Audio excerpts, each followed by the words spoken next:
મહેસાણાના તાવડિયા રોડ પર 25 એપ્રિલની રાત્રે થયેલી સનસનીખેજ હત્યાનો ભેદ પોલીસે ગણતરીના દિવસોમાં ઉકેલી નાખ્યો છે.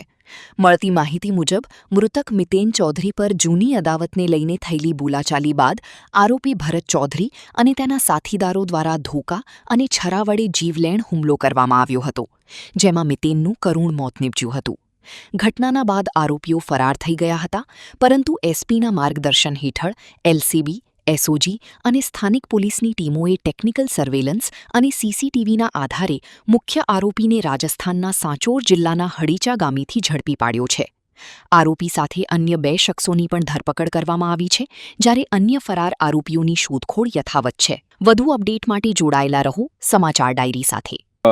જેમ આપ સૌ જાણો છો કે તારીખ 25/4/26ના રોજ રાતના લગભગ 00:40 વાગ્યાની આજુબાજુ તાવડિયા રોડ મહેસાણા ખાતે ફરિયાદી ધીમંત રણજીતભાઈ ચૌધરી તથા તેમના સાથે ચૌધરી મિતેન રમેશભાઈ અને ઉપરાંત એક શાહિદ હર્ષ રામજીભાઈ ચૌધરી આ લોકો ઊભા હતા.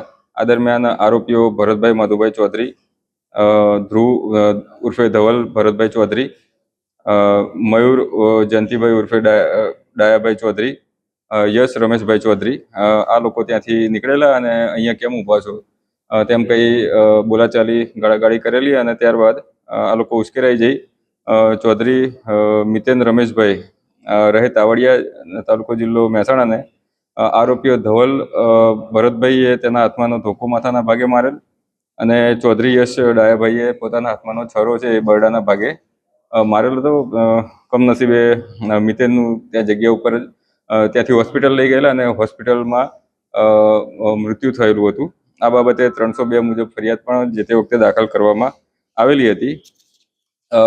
આ જે આખો બનાવ બનેલો હતો તે ઉકેલવા માટે મહેસાણા પોલીસે અલગ અલગ ટીમો લોકલ પોલીસ સ્ટેશન તથા એલસીબી એસઓજી દ્વારા અલગ અલગ ટીમો બનાવવામાં આવેલી હતી.